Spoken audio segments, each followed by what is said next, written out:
भी सुंदर भोग इतनी ताकत नहीं रखता कि मन से भी भोगने की इच्छा आ जाए। शरीर की तो बात जाने दो, मन से भी भोगने की नहीं रखता। उनके बल से कह रहा हूं, उनके बल से कह रहा हूं, उनके द्वारा दी हुई शांति से कह रहा हूं, उनके द्वारा दी हुई शीतलता से कह रहा हूं। देखा है इसमें काम, देखा है क्रोध, देखा है इसमें, देखा है विकलता देखी भोगों की, और इसमें कृष्ण कृपा भी देखी। आपको जो चाहिए वो मिल जाएगा, पक्का मिल जाएगा। हमारा विश्वास है, हमारा अनुभव है, जो चाहिए वो मिल जाएगा। जो चाहिए कर तुम अकर तुम अन्यथा कर तुम सर्व समर्थ। ऐसे चमत्कार तुम्हारे जीवन में होंगे कि तुम आश्चर्यचकित हो जाओगे। केवल भगवत नाम का आश्रय ले लो, कृष्ण कृष्ण बोलो, राधा राधा बोलो। आप खुद देख क्या चला जाता है। अंदर ही अंदर मनन करते रहो, बाहर से खूब काम करते रहो, क्या परेशानी होनी। और अगर विजय ना हो जाए तो मैं बता, साधक मन को बहुत दुलार करता, पीट नहीं पाता। मन कहाँ से पीटा जाता है? इसकी मांग को ना कर दो, बस इसकी पिटाई शुरू हो गई। ये कहता है ये देख ले, हाँ बढ़िया, चलो चतुरासी जी शुरू करते हैं। ये कह रहा है ये चाहिए, उसके विपरीत नहीं। मन जिसको चाह रहा है वो चीज उसको ना दो तो उसको पीड़ा होती है, और उस पीड़ा को आप अपनी मान लेते हैं, इसलिए दुलार करते हैं। इस राशि को समझिए। आप इस बात से सावधान रहे कि इसकी चाल में ना फंसे, इसकी पिटाई जरूर करें। बहादुर आदमी चोट लगने पर और खूंखार होता है। कायर आदमी एक बूंद खून देखेगा दैया रे भाग गए। तो ये कायरों का मार्ग थोड़ी है, सूरवीरों का मार्ग है। अगर कहीं भी हम झुकते हैं तो हम सावधान होते हैं। ये कौन सी ऐसी वृत्ति है जो मुझे रौन दिया, गिरा दिया। सूक्ष्मता से उस वृत्ति को पकड़ा और कस दिया। डरो मत, घबराओ मत, गिर जाना भी यहाँ दौड़ना है। अगर गिर भी गए तो अनुभव करो कहां से फिसले, वहां से आप सावधान हो। ये ऐसा खेल नहीं है कि आप निराश हो जाएं, आप परास्त हो जाएं। आज से बंद, एकदम बंद बोल। ये ऐसे खेल है कि ये न सोचो कि हम 100 से 90 छोड़ चुके, 10 बचे, वो 10 1000 में पहुंचा देंगे, 1 मिनट में पहुंचा देंगे। पराई माता बहन का अवसर भी आवे तो भी ये बस ये कि आप हम प्राण त्याग सकते, लेकिन हम गलत आचरण नहीं कर सकते। बड़े से बड़ा सबसे ज्यादा एनर्जी कहाँ लगती है? स्त्री के संग। इसलिए आपने देखा होगा आजकल के लड़कों का मुंह ढल जाता है। क्यों? इसने अपनी पूरी एनर्जी पानी में बहा दी। फिर बचा क्या? चुसा हुआ आम। एक थप्पड़ कोई मार दे तो आप गिर जाओगे।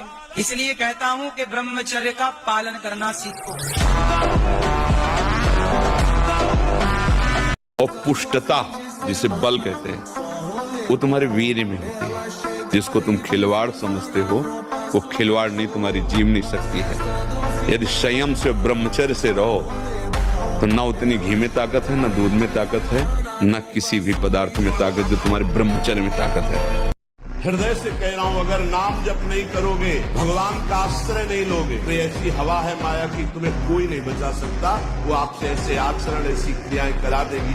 अगर भगवान के आश्रित हो, चूक हो भी जाती है तो एक शब्द याद रखो, नामे भक्ता प्रणश्यति। भगवान कह रहे मेरे भक्त का नाश नहीं होगा। विचलित होना हमारे जीवन में नहीं होना चाहिए।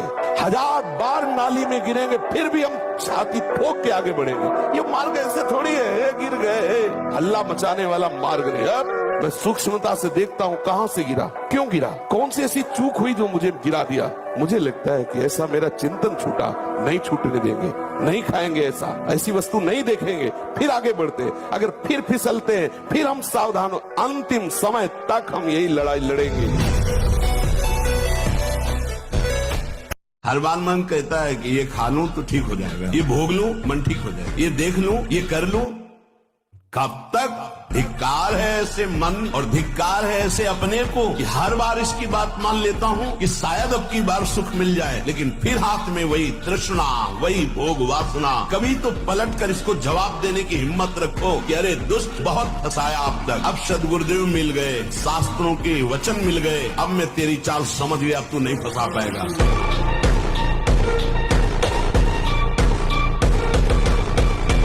खेल ऐसा खेलो जिसमें घाटा ना हो। क्या मुर्दे जैसा जीवन, जो इंद्री जैसा चाहे वैसा डाउन कर दे, जैसा चाहे वो हमें शोक दे दे, दुख दे। थोड़ा साहसी हो, तुम भगवान के अंश हो, तुम कुछ भी कर सकते हो, कुछ भी, बुरा से बुरा, भला से भी भला। किसी भी स्त्री को नग्न देखने से तत्काल सारे पुण्य नष्ट हो जाते हैं, इसीलिए पर स्त्री गमन भारी निषेध है।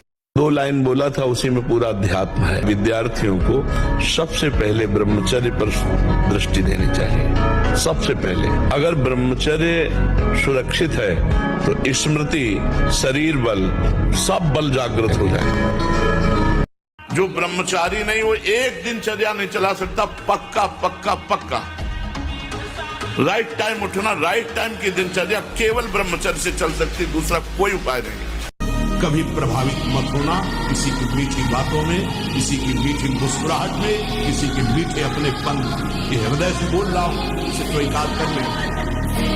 अगर सत्मार्ग में शूरवीर बनकर अंतिम समय तक निष्कलंक रहना है तो किसी से भी मित्रता नहीं करनी, किसी से भी।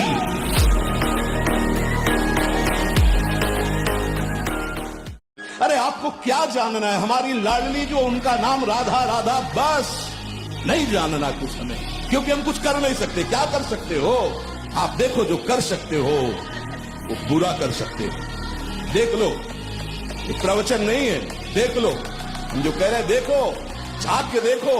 अगर छूट हो जाए तो तुम कहां गिरे हो, देख लो, अब भी देख लो, कहां तुम्हारा चिंतन है, तुम्हारे चिंतन की स्थिति क्या है, तुम्हारे हृदय की मांग क्या है, तुम्हारी दृष्टि कहां है, इसे देख लो, अंदर से देख लो। अगर रुके हुए हो तो कृपा की बाढ़ ने तुम्हें रोक रखा है, तो चुपचाप कृपा की उस महामहिमा की आकर्षण वृत्ति से अपने लक्ष्य की प्राप्ति करो। हमें कुछ नहीं जानना, राधा श्री राधा श्री राधा, हमें कुछ नहीं पाना, राधा श्री राधा श्री राधा, सब कुछ प्राप्त हो जाएगा। चिंतन से गर्म हो जाती है नाड़ी, तो वीर पूरे शरीर के रक्त के साथ है, उसी से आपकी हड्डियां मजबूत होती हैं, उसी से आपका शरीर बलिष्ठ होता है, उसी से आपके मन को पवित्र विचारों में चलने की सामर्थ्य मिलती है। ब्रह्मचारी जैसा कोई बलवान नहीं होता, शारीरिक बल कोई बल नहीं कहा जाता। ब्रह्मचर्य में सामर्थ्य होती संकल्प बल की, जा वैसे ही होगा। अध्यात्म बल बहुत बढ़ जाता है ब्रह्मचारी का, आत्मबल बहुत बढ़ जाता है। कहीं भी वो भयभीत होना, कहीं भी शंका कर लेना, कहीं भी पराजित हो जाना उसके स्वभाव में नहीं। दाई करवट से सोना ब्रह्मचर्य के लिए लाभदायक रहेगा। सोते समय भगवत चिंतन अत्यंत आवश्यक है। यदि आप सोते समय छूट दे दी तो गलत चिंतन उस समय जरूर होगा, और गलत चिंतन हुआ अगर सो भी गए तो धोखा हो जाएगा, और अगर जगते रहे तो धोखा हो जाएगा। बैठने पर नासाग्र दृष्टि रखनी चाहिए, चलने पर एक धनुष केवल। इतने में हमें पता है कि गाड़ी आ रही कि नहीं आ रही है, कौन आ रहा है कौन जा रहा है, बस इतना। ऐसे नहीं देखना चाहिए। और अगर अपना कल्याण चाहता है तो चौथी के चंद्रमा को जैसे नहीं देखा जाता, ऐसे किसी स्त्री के मुख की तरफ ना देखे। गोस्वामी तुलसीदास जी कह रहे हैं, भ्रष्ट होने में देर नहीं लगेगा। कोई गर्व न करे महीना 2 महीना ब्रह्मचर्य रह के कि मैं काम विजयी हो गया। भगवान शंकर की समाधि भंग कर सकता है, तुम तो जीव हो, वो शिव है, वो शिव है, उनकी समाधि भंग कर सकता है, तो जीव हो। और जब ब्रह्मचर्य, ऐसा कैसे हो सकता है? बल है ना, अध्यात्म बल, शारीरिक बल की बात नहीं कहते। ऐसा कैसे हो सकता है? यदि एक बार ऐसा हुआ तो 1000 बार मैं प्रयास करूंगा और इस पर विजय। वो मतलब जिद्दी स्वभाव, एक निष्ठा उसी से आती है, उसी से। ये जो संत महात्मा बड़े बड़े कष्टों को रौंद करके वो मेन पावर। तो बांध लंगोटा बचा के इंद्री कभी न देखा पर नारी, जो काछवाछ मन निश्चल राखे धनी धनी जननी तेरी रे। नरसिंह मेहता जी कहते हैं कि हमें पूरे आजीवन ये नियम रखना है कि पराई माता बहनों की तरफ हमारी गंदी दृष्टि ना हो। कभी अगर दृष्टि भी गंदी हो जाए, मान लो चूक है, बड़े जन्मों से हम उसी में लगे हुए हैं, तो क्रिया नहीं होनी चाहिए। बार स्नान ब्रह्मचारी को अत्यंत आवश्यक है, और यहाँ पेट में ठंडा ठंडा जल ऐसे, यहाँ तो कई बार जल डाली, इसे ऊपर स्नान किया, फिर आधे यहाँ नाभि से लेकर 10 कमंडल कम से कम ऐसे आराम आराम से आपके ब्रह्मचर्य की बहुत पुष्टता हो। अब महाकुआ साबुन लगा के ब्रह्मचारी, रजोगुण चढ़ेगा, काम भावना जागृत होगी, त्वचा स्वयं साफ रहेगी यदि आप तेल मालिश नहीं करते। तेल की जरूरत क्या है? ब्रह्मचर्य तो तेल की जरूरत है। सर्दी अब शुरू नहीं हुई हो, गीजर से स्नान साधना हो। हमका विश्व का कोई भी कहीं भी कितना भी बड़ा देवता हो, अगर भगवान नाम जापक है तो उसे ये घोड़े ओड़े की नाल पहनने की जरूरत नहीं है। और हम कहते हैं कि आप जाओ और शनि की आराधना करो और उसका फल मांगो कि प्रेमानंद के बाल को उखाड़ दीजिए। ये हम लाडली के बल से कह रहे हैं। खेल ऐसा खेलो जिसमें घाटा ना हो। क्या मुर्दे जैसा जीवन, जो इंद्री जैसा चाहे वैसा डाउन कर दे, जैसा चाहे वो हमें शोक दे दे, दुख दे। थोड़ा साहसी बनो, तुम भगवान के अंश हो, तुम कुछ भी कर सकते हो, कुछ भी, बुरा से बुरा और भला से भी भला। निराश होने के लिए मानव शरीर मिला, पशु है क्या? अरे हम भूखे रह के, कष्ट सह करके, दुख सह करके भी मुस्कुराएंगे। हमारे पास ज्ञान है, हमारे पास भगवान का बल है। एक स्थिर कर लो, ब्रह्मचर्य, बहुत गंभीरता स्वभाव में आ जाएगी। ब्रह्मचारी का स्वभाव गंभीर होता है, विचार परिपक्व होता है, स्मृति प्रवीण होती है उसकी, और हर कष्ट सहने की सामर्थ्य होती है। गर्मी, सर्दी, बरसात, पीड़ा, अपमान, निंदा, वो महान शीतलता अंदर प्रदान करता है। मस्ती एक रहती है। भाई आओ इस गो भगत का मुकाबला करके दिखाओ। मैंने घोषणा की है महाराज जी, भाई यदि टार्जन को कोई हराएगा तो 25 लाख रुपए इनाम दूंगा। हम ब्रोक लेसनर को कह रहे हैं अपने आप में वो ताकतवर कहता है पूरी दुनिया का, हमने सीधा उनको चुनौती दी है। आओ आप में हिम्मत है। एक तरफ है अखंड बाल ब्रह्मचारी शुद्ध शाकाहारी देसी टार्जन, एक तरफ वो मांसाहार। एक बार हाथ रख दिया नीचे सपाटे लगाने के लिए तो लगातार 11,000 सपाटे लगा सकते हैं।